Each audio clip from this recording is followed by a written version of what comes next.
Well, the latest scandal engulfing Prime Minister Silvio Berlusconi is embarrassing even for someone who is prone to scandals like him. And all the details were included in today's newspapers like La Repubblica here and Il Corriere della Sera, two of Italy's main newspapers. In them, very vivid details of the conversations between himself and a businessman who is accused of having provided the escorts for his allegedly sex-fueled parties.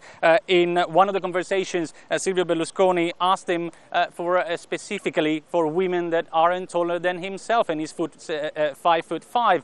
In another one, he boasted that he spent the night with 8 different girls, although he could have had 11. In another one, he said, well, there are 40 women sleeping in my house and I just can't get rid of them, all of which would be very impressive for a 74-year-old man, if only he wasn't the leader, of course, of the third biggest economy in Europe. Well, the opposition, of course, has already called for his resignation. They have all the reasons to do so.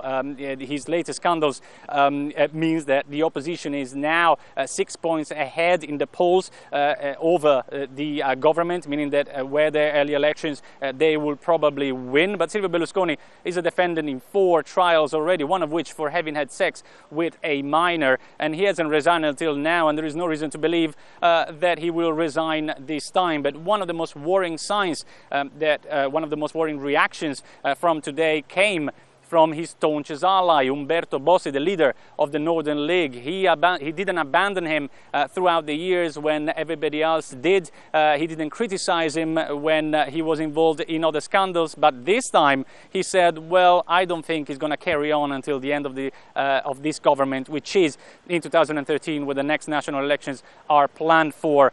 And if he decides to abandon the coalition, that means that this country is heading for early elections.